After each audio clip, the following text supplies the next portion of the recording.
কোরআন নাই পেটের মধ্যে, উলামায়ে কেরামের শান বোঝে না, আইসেই হুজুর আসসালামু আলাইকুম সালাম দেয় আমারে, সব বোঝেন নাকি হুজুর আসসালামু আলাইকুম, আর ধরে এমন জাহিদেছে আগে একদিন এনে ব্যথাই পেয়েছে। তুমি কি করো? আমি কলেজে পড়ি। ও তোমার মধ্যে চাইল্ড ঢোকে না, এই জন্যই মাথা কাড়া। আরেকটা ছেলে আইসে বিনয়ের সাথে, আসসালামু আলাইকুম হুজুর কেমন আছেন, কোত্থেকে আসছেন, ক্লান্ত মনে হচ্ছে, কি খেদমত করতে পারি হুজুর, ব্যাগটা আমার কাছে একটু দেবেন হুজুর, জুতাটা আমি নেই। তুমি কি করো? আমিও মোল্লারহাট কলেজে পড়ি। তুমি?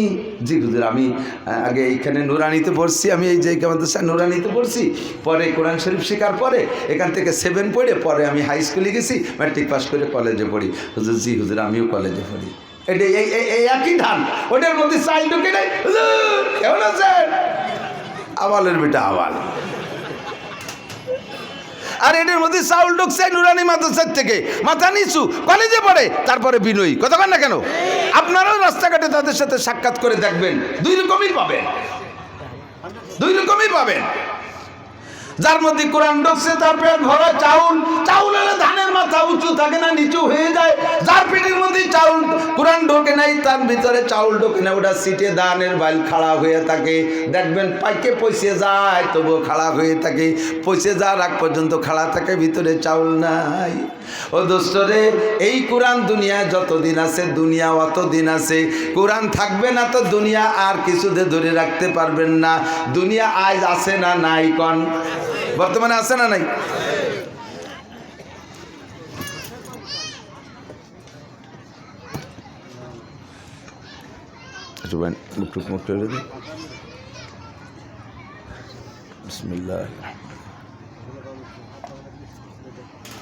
না না পাখা দেওয়া যাবে না বাচ্চাদের।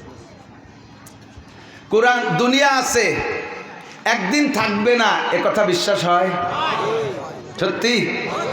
বাস আপনি মোমেন। আল্লাহ পাক বলেন তোমার বিশ্বাস না হলে কিছু আসে জানে। ইদা ওয়াকাতিল ওয়াকিয়া লাইসা লিওয়াকাতিহা কাযিবা, এই ঘটনা ঘটবে, এর মধ্যে কোনো সন্দেহ, বিলকুল সন্দেহ নাই। তুমি না মানলে কিছু আসে জানা, মরার দিন বুঝবা যে হলো কি হলো না। এই ঘটনার নাম কিয়ামত। ধ্বংস ঘটনার নাম কি? কিয়ামত। হুজুর বলেন কিয়ামত দুই প্রকার। কয় প্রকার? মস্ক করেন, মুখস্থ রাখেন, অল্পের মধ্যে শেষ হয়ে যাবে। কিয়ামত দুই প্রকার। কিয়ামত একটা হলো কিয়ামতে ইন্টারন্যাশনাল, আর একটা হলো কিয়ামতে পার্সোনাল। ইন্টারন্যাশনাল কিয়ামত আর পার্সোনাল কিয়ামত, হ্যাঁ, আন্তর্জাতিক কিয়ামত আর ব্যক্তিগত কিয়ামত। কিয়ামত দুই প্রকার। মজার কথা খেয়াল করুন, ছাত্ররা, আলেম তালবে আলিমরা কথা সবাই জানেন। এই উপস্থাপনা আগে মাঠে বয়ান করতেন হযরত মাওলানা আলী হোসেন শাহ হুজুর, সুলতান হুজুর খলিলুর রহমান শাহ হুজুর, ওমর আহমদ শাহ হুজুর, রুহুল আমিন শাহ হুজুর, কাব্বারানি মৌতুল কুবারা। উন্ডা চলে গেছে, এখন আল্লাহ পাক আমাদেরকে দিয়ে মাঠ ধরে রাখছে। আমরা একদিন হঠাৎ করে শুনবে, একদিন আমার মৃত্যু খবর, কেঁদে কেঁদে আসবে সবাই দিতে শুধু খবর। এখন কত মানুষ আমার দাওয়াত দিতে যায়, একদিন আমার কেউ দাওয়াত দিতে যাবে না। মরণ খবর পাইলে হয়তো মোহাব্বত করলে দূর থেকে একটু মাটি দিতে যাবে আমাকে। এই স্টেজ ছেড়ে দেওয়া যাবে না। স্টেজ যেদিন খালি হয়ে যাবে ওদিন দুনিয়া থাকবে না।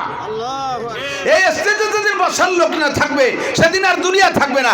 কোন এমপি, মন্ত্রী, জাতিসংঘের মহাসচিব বলেন, আর আমেরিকার প্রেসিডেন্ট বলেন, জাপানের প্রেসিডেন্ট বলেন, রাশিয়ার প্রেসিডেন্ট বলেন, এই ভারতের দাদাবাবু নরেন্দ্র ঠাকুর বলেন, কেউ এই পৃথিবীকে ধরে রাখতে পারবে?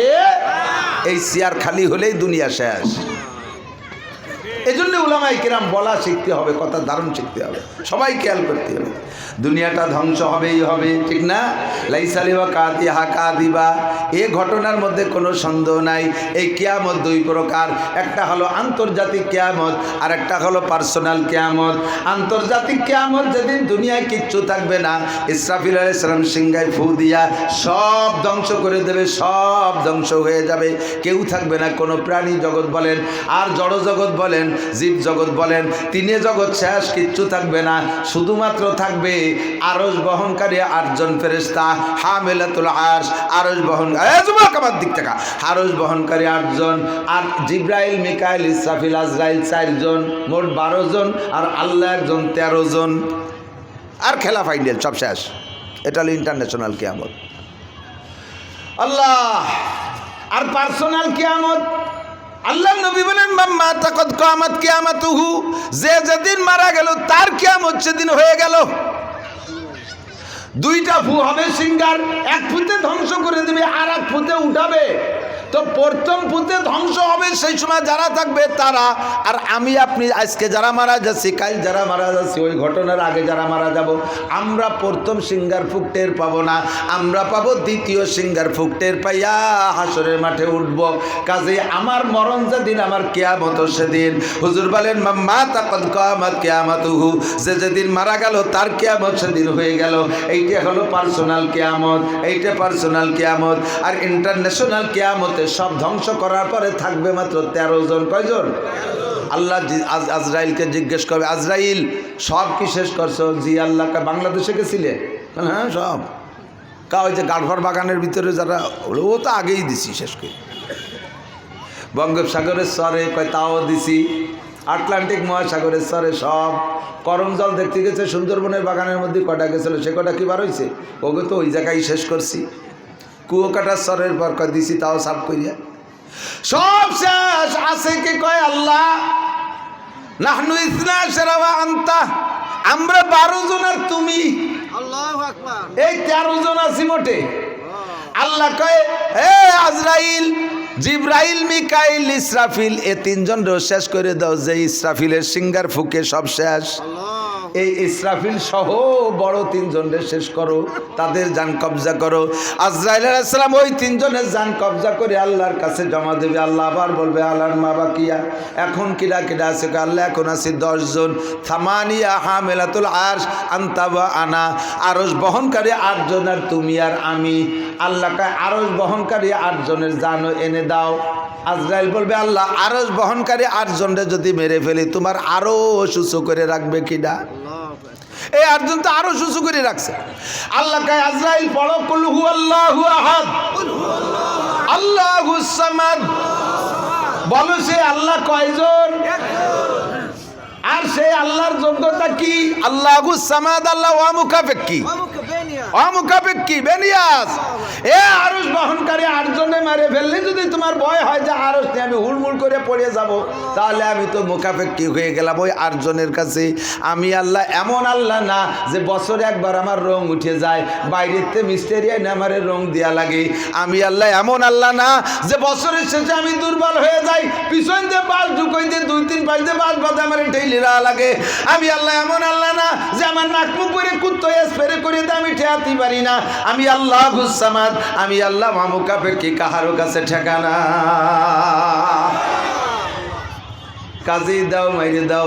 ওই 8 জনের জান কবজা করে নি আল্লাহ দেওয়ার পরে বলবে আলান মা বাকিয়া, এখন কেডা কেডা আছে? আজরাইল কয় আনতা বা আনা, তুমি আছো আর আমি আছি। আল্লাহ পাক বলেন আজরাইল এবার তোমার জানটা আমার কাছে জমা দাও। ও আজরাইল আমি মরি না, না হাইয়ুন কাইয়ুম, আমি চিরস্থায়ী চিরঞ্জীবী। উহিবা উমিত, আমি মারি আর বাঁচাই। কুল্লু শাইন হালিকুন ইল্লা ওয়াজহুল্লাহ, সব শেষ হয়ে যাবে, থাকবো খালি আমি। এ আজরাইল তোমারও তোমার জান দাও। আজরাইলকে আল্লাহ আমারও মরতে হবে। আল্লাহ কয় যদি তোমার এই কথার পর সন্দেহ থাকে তাহলে তুমি কোরআন শরীফের আয়াত পড়ো, কুল্লু নাফসিন যায়িকাতুল মাউত, যত প্রাণী আছে সব মরণশীল। আজরাইল তুমিও যদি প্রাণী জগতের হয়ে থাকো তোমারও মরতে হবে। ও আল্লাহ আমি তো সবাইরে জাড়িয়ে দিছি মাইরিয়া, আমারে মারবে কিনা? আল্লাহ কয় তুমি আত্মহত্যা করবা। সিস্টেম কি? কয় রিভলভার কানে বাঁধাইতে গুলিয়ে দিবা। কয় ও ভাবে না, তুমি বুকের উপরে হাত মাইরে মুট করে টান দিবা, এ পর্যন্ত তোমার দায়িত্ব, বাকি কাজ আমার কাজ। আজরাইল যখন বুকের উপরে হাত মাইরে মুট করে টান দিবে তখন তার হাতের ভিতরে আল্লাহর হুকুমে ওয়াইদা আরাদা শাইআন আইয়াকুল লাহু কুন ফায়াকুন, রব্বুল আলামিন কুন বলবেন, আজরাইলের নিজের হাতের ভিতরে তার জানটা বেরিয়ে আসবে। আজরাইলের যখন জান বেরিয়ে যাবে তো যখন আজরাইল এমন একটা চিৎকার মারবে, এমন জোরে একটা চিৎকার মারবে, যদি ওই সময় সারা পৃথিবীর সমস্ত প্রাণী জগৎ বেঁচে থাকতো, আজরাইলের একার মুখের চিৎকারে গোটা দুনিয়ার সমস্ত প্রাণী হার্ট ডিস্টার্ব কইরা কলজা ফাইটা মারা যাইতো। এত জোরে একটা চিৎকার বের হবে, তখন আজরাইল বলবে, আল্লাহ সমস্ত প্রাণীর জান কবজা করেছি, সবার এরকম কষ্ট হয়েছে, তুমি আমারে দায়িত্ব দিয়েছো তাই পালন করছি, তাদের কোনো অভিযোগ আমার পর যেন না থাকে। আল্লাহ কয়, তোমার পর কোনো অভিযোগ না, তুমি আমার দেয়া ডিউটি পালন করেছো। আজরাইল সব প্রাণী যেই যেমন হোক না কেন, তার মরণের সময় মরণ যন্ত্রণা এমনই হয়। তবে আল্লাহু আকবার, যেই বান্দা মৃত্যু সজ্জায় শায়িত হয় আর তার পাশে বসে যদি আপনজনরা কোরআনে কারীম তিলাওয়াত করে, আপনজনরা যদি কোরআনে কারীম পাশে বসে তিলাওয়াত করে, ওই কোরআন শরীফের তিলাওয়াত শুনতে শুনতে কোন পাকে জানটা বেরিয়ে যায়, মাইয়েতটা টের পায় না। আল্লাহু আকবার, মাইয়েতের পাশে সূরা ইয়াসিন তিলাওয়াত করার ভিতর দিয়ে যদি মৃত্যু হয়, রহমতের ফেরেশতা আয়েশা মাথার কাছে একটা সবুজ মখমলের কাপড় বিছায়, বুকের উপর দিয়ে হালকা করে হাত টানতে টানতে যখন মুখ পর্যন্ত চলে আসে, হাতের ভিতরে জানটা বেরিয়ে আসে, মাইয়াত মৃত্যু যন্ত্রণা টের পায় না। ও মুসলমান, ছেলে মেরে IBM এ পাস করাইলা, ইংরেজিতে বড় ইংলিশম্যান বানাইলা, তুমি ইংলিশে সাংবাদিক বানাইলা, ছেলেটারে মেয়েটারে তোমার পাশে বসে কোরআন পড়নেওয়ালা কারে বানাইলা? পাশে যদি কোরআন পড়নেওয়ালা না থাকে, তাহলে তোমার মৃত্যু যন্ত্রণা ওই রকমই টের পাইবা। আল্লাহু আকবার। জিবরিল নবী পাককে জিজ্ঞেস করি, ইয়া রাসূলুল্লাহ, ওই আন্তর্জাতিক কিয়ামতটা কবে হবে? জিবরাইল কয়, আল্লাহ নবী বলেন, মা আনাবি লাসকে, আল্লাহ নবী বলেন এ ব্যাপারে আমি তোমার চাইতে বেশি জানি। মাতা সাহ কালামাল মাসউলু আনহা বিআলামা মিনাস সাইল। কিয়ামতের নির্দিষ্ট তারিখ আল্লাহ আমারে কয় নাই, আমি বলতে পারি না, বরঞ্চ আল্লাহ বলে দিয়েছেন, ইন্নাল্লাহা ইনদাহু ইলমুস সাআ, আল্লাহ পাকের কাছে 5টা জিনিস রয়েছে, ওইটা কোনো বিজ্ঞানীরে আল্লাহ জানতে দেয় নাই, কোনো নবী রাসূলকে জানতে দেয় নাই, কোনো পীর মাশায়েখকে জানতে দেয় নাই, আর আজরাইল ইসরাফিল আলাইহিস সালামকে পর্যন্ত মিকাইলকেও জানতে দেয় নাই, জিবরাইলও জানতে দেয় নাই, আমারও বলে নাই। 5টা বিষয় আল্লাহর গোপন তত্ত্ব, গোপন রহস্য। 1 নম্বরে কিয়ামত কবে হবে, ইন্টারন্যাশনাল কিয়ামত কবে হবে, 1 নম্বরে এটা আল্লাহ জানতে দেয় নাই। 5 নম্বরে আমি ব্যক্তিগত কিয়ামত কবে হবে, কার কোন জায়গায় মরণ হবে, এটা আল্লাহ পাক জানতে দেয় না। ভাই এদিক তাকান, এই ব্যক্তিগত কিয়ামত যেটা, মরণটা হবে কি হবে না, হবে হবে, কার কবে হবে জানা আছে? এটা যদি আল্লাহ ওয়ার সময়, জন্মের সময় একটা ওয়ারেন্টি কার্ড গলায় ঝুলোই দিত যে তোমার 60 বছর, এই 60 বছর হায়াত, যেমন এই যে ফ্রিজ কেনেন 10 বছর, এসি কেনেন 10 বছর, ওয়ারেন্টি কার্ড আছে না, টেলিভিশন কেনেন 10 বছর, মোবাইল 2 বছর, এভাবে ওয়ারেন্টি কার্ড দিয়ে দেয়। তাতে ওকে এই হায়াত কুমলি বাড়ি একটা মন খারাপ হয় না, পয়সা করি আছে, ও গেলি বাদ গেলি গেল, আরেকটা নিয়ে এস পারি। কিন্তু আমার আপনার ওয়ার সময়, জন্মের সময় যদি গলায় হায়াতের একটা ওয়ারেন্টি কার্ড ঝুলে দিত যে তোমার হায়াত 60 বছর, এই 60 পুরোতেই পারতাম না, আগেই মরে যেতাম। ডেলি খাতা দেখতাম যে আল্লাহ কয়দিন আছে, ওরে আল্লাহ 40 চলে গেছে, এই কয়েই নিশ্চয় কেসিতে বলি ডেলি কমিয়ে যাচ্ছে, ঠিক না? এই জ্বালা আল্লাহ কয় ও জানতে দেবে না, তুই কালকে মরবি, আজও একটা বিয়ে করবি, তোর কাল মরণ আজও বিয়ে করবি, বাসর রাত্রি মরবি তাও তোর বিয়ে, তাও তোর মরণ, বাসর রাত্রি মরবি তাও তুই সেই উপলক্ষে বাসর রাত্রির আনন্দে বিয়ে করতি। এ হয় কি হয় না, কথা বলেন হয় না? আল্লাহু আকবার। বিয়ে করে বউ নিয়ে আসতেছে নড়ালি নদীর মধ্যে, বাসটা শুদ্ধ চলে গেছে, যদিও জানতো যে আমি বিয়ে করে আসার পথে বাস নিয়ে এরকম নদীর মধ্যে ডুবে মরবো, ও জীবনে ওর আব্বাও বিয়ে হতে যেত। এ গোপন রহস্য আল্লাহই ভালো জানে। এবার জানতে চাইলাম হুজুর মালমাস কি কয়, কিয়ামত হবে তো তার আগে কিছু জানতে পারবো, অ্যাডভান্স কিছু জানতে পারবো? হুজুর কয় হ্যাঁ, অনেক আলামত আছে, অনেক আলামত বলছেন, তার ভিতরে একটা হলো অত অল্লিমালি গায়রিদ দ্বীন। একটা আলামত জেনে নাও এ মুসলমান, একটা আলামত জেনে নাও, কিয়ামত কাছে চলে আসছে, একেবারে মোল্লারহাট ব্রিজের উপর চলে আইছে। রূপসা ব্রিজের উপর চলে আসছে, বেশি দেরি নাই কিয়ামত। জানতে পারবো কিভাবে? কয় তুল্লিমালি গায়রিদ দিন, কাফের মুশরিক বাদ দাও, যখন দেখবা মুসলমানরা কোরআন পড়তে চাবে না, দিনী এলেম শিক্ষা করাকে তারা লজ্জার বিষয় মনে করবে, খয়রাইতে বিদ্যা মনে করবে। তো উল্লিমালি গায়রিদ দিন, অথবা দিন শিখবে, তারা দিন শিখবে কিন্তু দুনিয়া কামাই করার উদ্দেশ্যে। দিন শিখবে উদ্দেশ্য দুনিয়া কামাই করা। আরে মাওলানা নাসির, হাফিজুর রহমান সিদ্দিকী বক্তারা এক একরায় তস করে 40-50 হাজার টাকা কামাই করে। আমিও বড় বক্তা হব, আলেম হব, মোটা টাকা কামাই করব। তুমি বড় আলেম হবা, বক্তা হবা, মোটা টাকা কামাই করবা, কিন্তু তুমি জান্নাত পাইবা না। উদ্দেশ্য তোমার ভালো না, তুমি দিন শিখছো দুনিয়া কামাই করার জন্য। এমন মাদ্রাসায় পড়বো, সেই মাদ্রাসায় পড়লে সার্টিফিকেট হয়। উদয়পুর বড় মাদ্রাসায় পড়লে সার্টিফিকেট হয় না, গভর্নমেন্টের সার্টিফিকেট হয় না, সুলতানসি মাদ্রাসায় পড়লে সার্টিফিকেট হয় না। এ মাদ্রাসায় পড়িয়ে লাভ নাই। যে মাদ্রাসায় পড়লে পড়াও হয়, সার্টিফিকেট হয়, ওই মাদ্রাসায় পড়বো। উদ্দেশ্য তোমার ভালো না, শেখছো দিন কিন্তু দুনিয়া কামাই করার উদ্দেশ্যে। তো উল্লিমালি গায়রিদ দিন, দিন শিখবে মুসলমানের সন্তান দুনিয়া কামাই করার জন্য। অথবা অনেকেই আছে সন্তানকে মোটে কোরআন শিখাবেই না, আর কোরআনের শিক্ষায় মানুষ যেমন হয়, অন্য কোনো শিক্ষা এরকম ভদ্র হয় না। আমার আব্বারা, আমার মারা, সকলে একটু প্রস্তুতি নেন প্রস্তুতি। সন্তানরা কি বানায় দিচ্ছে। আজকে দেখলাম 2টি বিদায় অনুষ্ঠান, একটা কওমি মাদ্রাসার ছাত্রদের বিদায় অনুষ্ঠান, বছরের শেষে ফাইনাল পরীক্ষার পরে বিদায় হয়। জোয়ালা জড়ায় ধরে, পাগড়িওয়ালা, জুব্বাওয়ালা গলা জড়ায় ধরে কাঁদতেছে। আর একটা কলেজের বিদায় অনুষ্ঠান, বছর শেষে ছুটিতে দেখলাম সে জায়গা বসে রয়েছে, প্যান্ট শার্ট পরে, কায়দা বেকায়দা জায়গা হাত দিয়ে, প্রত্যেকের জোড়া আছে তবলিগের জোড়ার মতো, জোড়ার ঘাড়ের পর হাত দিয়ে ফাঁকে ফাঁকে সিগারেট খাচ্ছে। বিদায় অনুষ্ঠান।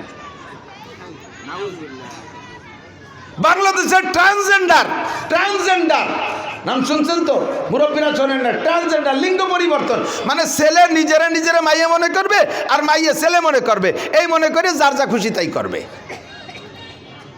এটা কোনো আলেম বাংলাদেশে আনে নাই। এই ইম্পোর্টার আলেম না, এই ইম্পোর্টার কোনো পীর সাহেব না, এই ইম্পোর্টার কোনো দিনদার মানুষ না, এই ইম্পোর্টার কোনো মাদ্রাসার ছাত্র না, এই ইম্পোর্ট অন্য জগতের ছাত্র। কথা বলেন ঠিক না? এই ইম্পোর্টার অন্য জগতের ছাত্র, তারাই এইগুলো ইম্পোর্ট করে বাংলাদেশে। আমার বাংলাদেশে এটা চলবে না। ট্রান্সজেন্ডার অর্থাৎ ছেলেকে মেয়ে আর মেয়েকে ছেলে বানাইয়া একসাথে সমকামের ভিতরে লাগাই দেব, এই সমকামের ভিতরে লুট ব্যবসার মধ্যে নামাই দেবো, কমে লুটের ব্যবসার মধ্যে নামাই দেবো। এইটা আমাদের দেহের ভিতরে 1 ফোঁটা রক্ত থাকতে ইনশাআল্লাহ বাংলার জমিনে বাস্তবায়ন হইতে দেব। কলেজের যুবকরা বলো দিবা, হাই স্কুলের যুবকরা বল দিবা। মুরব্বীরা এ ব্যাপারে যদি আন্দোলনে ডাক দেই, যাবেন তো ইনশাআল্লাহ?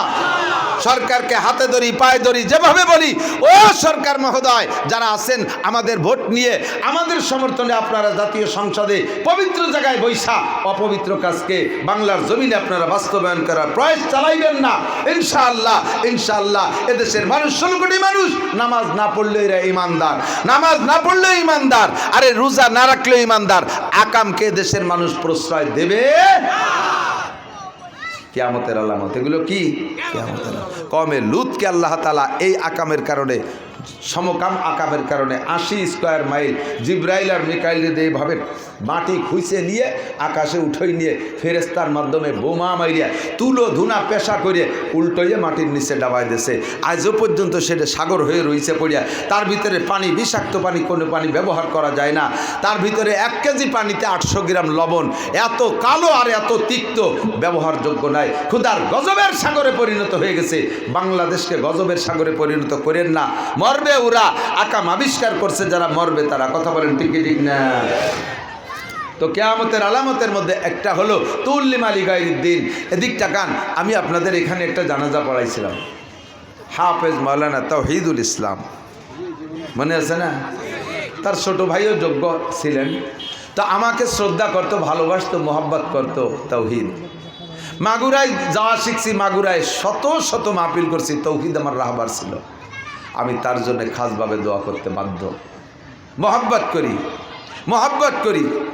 আজকে গতকালকে একটা জানাজা পড়ছি, আমার ভাই হাফেজ হাবিবুর রহমান সাহেব শুক্রবারে জুমার নামাজ পড়তে বাসা থেকে রওনা দিয়েছে মসজিদের দিক। মাঝপথে গেলে প্রেশার কি কয় ডায়াবেটিস লো হয়ে গেছে, বেহুশে মানে গুল্লি দিয়ে পড়ে গেছে। পাশে যে ছিল একজন দোকানদার, তারে বলছে একটু চিনি দে। সে চিনি না পেয়ে একখান বিস্কুট দিয়েছে, খাইয়ে বমি করে জায়গায় অল্পক্ষণের মধ্যে শেষ, বাসা পর্যন্ত যাইতে পারে নাই। তার ছেলে আল আজহার বিশ্ববিদ্যালয়ে পড়ে, মাসুম বিল্লাহ। বাপের মরণের খবর শুনে চলে আসছে। কালকে আমার সুলতান সেই মাদ্রাসা মাঠ ভরা মানুষ জানাজার ইমামতি করছে। তার জানাজার তার বক্তব্যে পুরো মাঠ ধরে আমরা কাঁদছি। সন্তান যদি আব্বার জানাজা সামনে করে দাঁড়ায়, ওই জানাজা যেমন হবে, বাড়াইতে মৌলবী যদি দাঁড়ায় তা কোনোদিনও সেরকম হবে না। কথা বলেন। আরে চাকরি তো এগেও হয় না ওগেও হয় না। বলেন MA পাস করলে চাকরি হবে এমন কোনো গ্যারান্টি আছে? ঘুষ ছাড়া হবে? বরঞ্চ জেনারেল পড়া যে যত বেশি পড়ে তার চাকরিতে ঘুষ তত বেশি লাগে। মাইয়েগে যত বয়স বাড়ে তত যৌতুক বেশি লাগে। 14-15-তে বিয়ে দিলি পয়সা কুড়ি লাগে না, 18-20 হয়ে গেলি 1-1.5 লাখ টাকা লাগে, 22-25 হয়ে গেলি পরে 3 লাখ লাগে, 30 বছরে মেয়েগা 20 লাখ লাগে। যদি 40 পুড়িয়ে যায়, 90 বয়স পাইয়ে যায়, ওকেও খাই না। ভর্তি জুবার হয়ে যায়, সেটা কিচ্ছু হবে না। কয়টা ছাগল কিনে ফার্ম করো। তাহলে চাকরি তোমাকেও হয় না আমাকেও হয় না। বাকি ওই জগতে পড়ে চাকরি না হয়ে কি পরিমাণ অন্যায় করে বেড়াচ্ছে, অমানুষের দিকে চলে যাচ্ছে। আসেন এখান থেকে একটু কোরআন পড়াইয়া তারপরে তারে নিয়ে যান, নেন কলেজে বিশ্ববিদ্যালয়ে পড়ুক। অফিসার হলে দিনদার অফিসার হবে, জাতি সঠিক সেবা পাবে। ডাক্তার হলে ভালো ডাক্তার হবে, দিনদার ডাক্তার, জাতি সঠিক সেবা পাবে। ডাকাত হবে না। দয়াকারে ডাবি সরকার ডাক্তার না, আবার ডাকাত লিখতেও দয়াকারে ডাবি সরকার। ডাকাত কোয়া যায় কি যায় না? তাহলে কথা কয় না। দয়াকারে ডাবি সরকারে আমি ডাক্তারও ভর্তি করি, ডাকাইতো। আমি এক রুগী নিয়ে গেছি আমাদের পাশে খুলনায় এক জায়গা, কিডনিতে পাথর কইয়া পরীক্ষা নিরীক্ষা করে ম্যাপ মানচিত্র করে দিয়ে 1 লক্ষ টাকা কন্টাকে সেটা অপারেশন করছে। 1 সপ্তাহ পরে আবার ব্যথা, আবার নিয়ে গেছি পরীক্ষা করে যে আরেকটা আইছে পাথর। তা 3 মাসের মধ্যে অপারেশন করা যাবে না। ওষুধ পানি খায় ঠেয়াই ঠুয়ে রাখছি। 3 মাস পরে আবার নিয়ে গেছি, কয় যে পাথর ঝুলিয়ে রয়েছে। মন গেছে খারাপ হয়ে, মেজাজ গেছে খারাপ হইয়া। ওখান থেকে ঢাকা নিয়ে গেছি। ঢাকায় নেওয়ার পরে পরীক্ষার পরে ডাক্তারে বলতেছে এর পাথর কোনোদিন ছিল না, আজও নাই, আর ওর সম্ভাবনাও নাই। ওর ফ্যাটি লিভার 4টে বডি দিয়েছে খাইয়ে, আজ 2 বছর 3 বছর সুস্থ। তাহলে এটির নাম ডাক্তার না ডাকাত? ডাক্তার না ডাকাত? যদি ওর মধ্যে আল্লাহর কোরআন থাকতো, একজন আলেম হাফেজের সাথে এই আচরণ করতে পারে, ডাকাত হবে না। কোরআন ভিতরে থাকলে ডাক্তার হবে, কোরআন ভিতরে থাকলে কি হবে? ডাক্তার হবে, ডাকাত হবে না। আল্লাহ পাক রব্বুল আলামিন আমাদেরকে সকলকে সাহেবে কোরআনওয়ালা রিক্সাওয়ালার মতো কমপক্ষে কোরআনওয়ালা বানায় দিক। বলেন আমিন। রিক্সাওয়ালার মতো আল্লাহ আমাদেরকে কি বানায় দিক? কোরআনওয়ালা বানায় দিক। একটু কষ্ট করেন, একটু কোরআন শরীফ পড়েন। এই মাদ্রাসাটা ছেলেদের সব কিছু দেখে ভালো লাগছে, আরবিতে বক্তব্য দিছে। আরে যদিও দেখে দিক, তার তো এই লাহাজাটাও জবানে আনা দরকার। ইংরেজিতে দেশে স্কুল কলেজ, আমি তো সেদিনকে একটা হাই স্কুলের ম্যাট্রিক পরীক্ষার্থীদের বিদায় অনুষ্ঠানে গিয়েছিলাম। আল্লাহ, একটা ছেলে তো দাঁড়াইয়া এমন একটা কিছু শুনাইতে পারলো না, তাদের ভাষায় ইংরেজিতেই। আমার মাদ্রাসার ছেলেরা তাও পারে। ভাষার উপরে আমার এমনি ওই জাতির কারণে ভাষার উপরে ঘৃণা, বাকি যে ইংরেজি শিখতে হবে। নবীও বলছেন সব ভাষা শেখো, যে যে ভাষাভাষী তার এলাকায় ওই ভাষা দিয়ে তবলিগের কাজ করতে পারবা, দিনের দাওয়াত দিতে পারবা। এজন্য ইংরেজিকে ওরা যেহেতু বানাইছে ইন্টারন্যাশনাল, আমরা শিখি দোষ নাই, শিখবেন। ইংরেজি শিখে বড় অফিসার হবেন, একজন ধার্মিক দিনদার আল্লাহওয়ালা অফিসার হতে পারবেন। কলেজে প্রফেসর হবেন, একজন ধার্মিক অফিসার প্রফেসর হতে পারবেন। আল্লাহ তাআলা আমাদের এই মাদ্রাসা কবুল করে, সবাই বলেন আমিন। অত্যন্ত প্লেস মতো জায়গা, ছেলেপেলেগুলো সুন্দরভাবে গঠিত হয়েছে। আর এই মাদ্রাসা চালাইতে এরা কীভাবে কি চালায় আমি জানি না। আমাদের সব মাদ্রাসায় তো কালেকশন আছে। আপনারাও যাওয়ার সময় কিছু দিয়ে যান, ফিল্ডে কালেকশন না, আপনারা যাওয়ার সময় কিছু দিয়ে যান। আপনার টাকাটা আল্লাহ কোরআনের সাথে সোয়া লাগে, আপনারও দাম বাড়বে, আপনার টাকারও দাম বেড়ে যাবে। খালি হাতে কেউ যাবেন না, সবাই যাওয়ার সময় কিছু দিয়ে যাবেন তো ইনশাআল্লাহ। এরা এখানে কালেকশন করুক আর না করুক, ওখানে দপ্তরে যাইয়া আপনি 50, 100, 200, 500 টাকা দিয়ে যান। আল্লাহ তাআলা আপনাদের সকলের দান অনুদান আজকে